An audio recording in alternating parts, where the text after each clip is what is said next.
বড় হয়েছি, আমাদের নামাজ আদব কায়দা সব আমাদের বেশিরভাগই মানুষের জানা, কিন্তু যারা দুর্ভাগ্য নিয়ে জন্মেছে, যারা ইসলাম নিয়ে জন্মায়নি, তাদেরও দাওয়াতে ইসলাম বলে যদি একজনকেও আমরা ইমানের দিকে নিয়ে আসতে পারি, তাহলে সত্যিকারের ইসলাম ধর্মের শুদ্ধি হবে এবং সেটা বিস্তারিত হবে।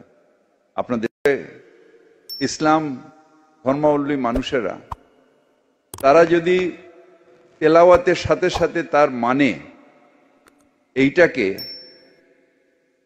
যারা ইসলাম ধর্মাবলম্বী নয় তাদের মধ্যে ছড়াতে হবে।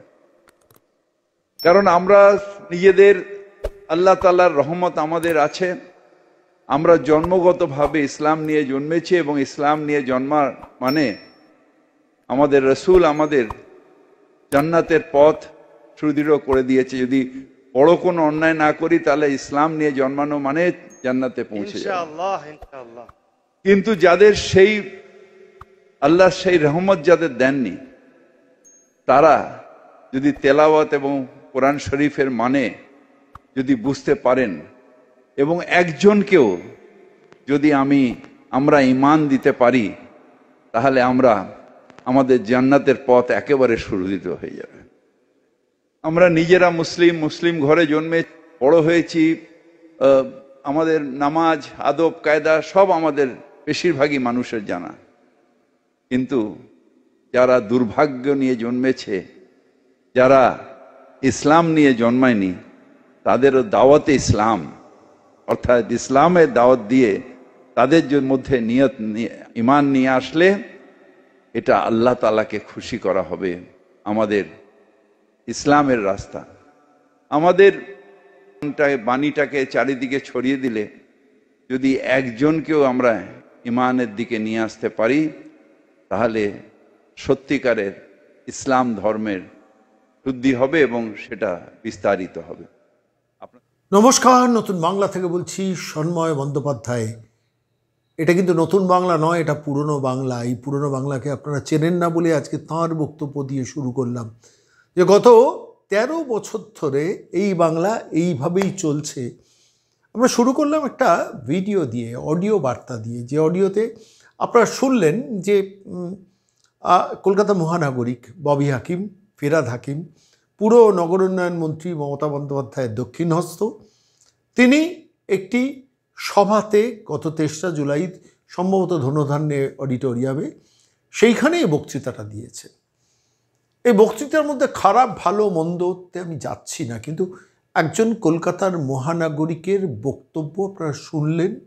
একটি ধর্মীয় সভাতে তিনি তার বক্তব্য রাখছিলেন। এরই হাতে কলকাতা ভরসা করে আছে, এরই হাতে কলকাতা নির্ভরশীল, এরই জন্য কলকাতা বেঁচে আছে এবং এরই হাতে কলকাতাকে অর্পণ করে রেখেছেন এ রাজ্যের মুখ্যমন্ত্রী মমতা বন্দ্যোপাধ্যায়। আমার মনে হলো তাই এই ভিডিওটা একটু আপনাদের কাছে পেশ করা দরকার, চেনার জন্য, জানার জন্য, বোঝার জন্য কলকাতা কার হাতে সুরক্ষিত আছে। আমি আজকে এই প্রতিবেদনে এই বিষয় নিয়ে খুব বেশি ব্যাখ্যায় যাব না, ব্যাখ্যাটা আপনারা করবেন। ভিডিওটা দিয়ে শুরু করলাম, ভিডিওটা দিয়ে আরেকবার শেষ করব। আপনারা পুরোটা শুনুন, বিশ্লেষণ করুন, বিচার বুদ্ধি বিবেচনা করুন, কলকাতা কার হাতে সমর্পিত রয়েছে। এই ফিরহাদ হাকিমকে আমরা শুনেছিলাম না, একজন বিদেশি সাংবাদিককে দেখিয়ে, খিদিরপুরকে দেখিয়ে বলেছিলেন যে এটা একটা মিনি পাকিস্তান। মনে আছে সেই ঘটনাটা? এই ফিরহাদ হাকিম কলকাতার মহানাগরিক, তিনি বলেছিলেন না এই এই এই এই এই যে জায়গাটা দেখছেন এটা একটা মিনি পাকিস্তান। এই ফিরহাদ হাকিমকেই আমরা বলতে শুনেছিলাম একটি সভায় যে এমন একটা দিন আসবে যখন 50% মানুষ উর্দু ভাষায় কথা বলবে। এমন একদিন আসবে যখন 50% মানুষ এই বাংলায় উর্দু ভাষায় কথা বলবে। সেই ফিরহাদ হাকিমের বক্তব্যই আপনাদের শুনিয়েছি।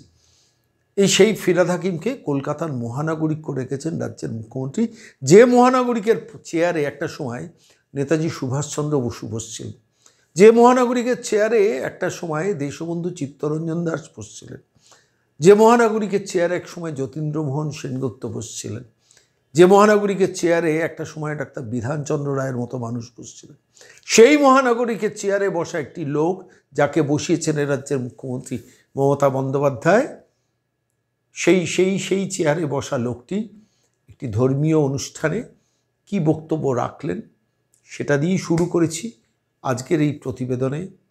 তাঁকে দিয়েই শেষ করব। বিচার, বুদ্ধি, বিশ্লেষণ আপনাদের।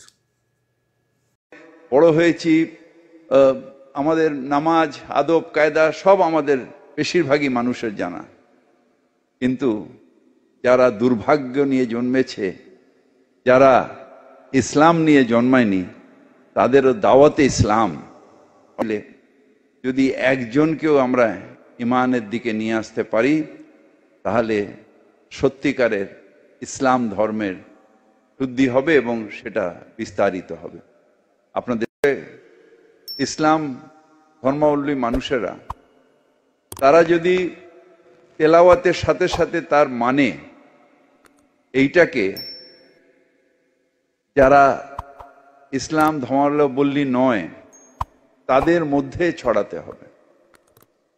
কারণ আমরা নিজেদের, আল্লাহ তাআলার রহমত আমাদের আছে, আমরা জন্মগতভাবে ইসলাম নিয়ে জন্মেছি এবং ইসলাম নিয়ে জন্মার মানে আমাদের রসুল আমাদের জান্নাতের পথ সুদৃঢ় করে দিয়েছে। যদি বড় কোনো অন্যায় না করি তাহলে ইসলাম নিয়ে জন্মানো মানে জান্নাতে পৌঁছে যাবে ইনশাআল্লাহ। কিন্তু যাদের সেই আল্লাহ সেই রহমত যাদের দেননি, তারা যদি তেলাওয়াত এবং কোরআন শরীফের মানে যদি বুঝতে পারেন এবং একজনকেও যদি আমরা ঈমান দিতে পারি, তাহলে আমাদের জান্নাতের পথ একেবারে সুদৃঢ় হয়ে যাবে।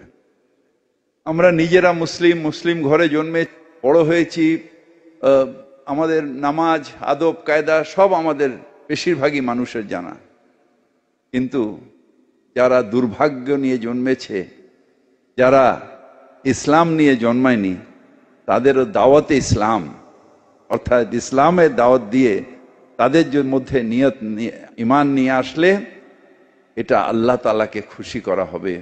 আমাদের ইসলামের রাস্তা, আমাদের বাণীটাকে চারিদিকে ছড়িয়ে দিলে যদি একজনকেও আমরা ঈমানের দিকে নিয়ে আসতে পারি, তাহলে সত্যিকারের ইসলাম ধর্মের শুদ্ধি হবে এবং সেটা বিস্তারিত হবে।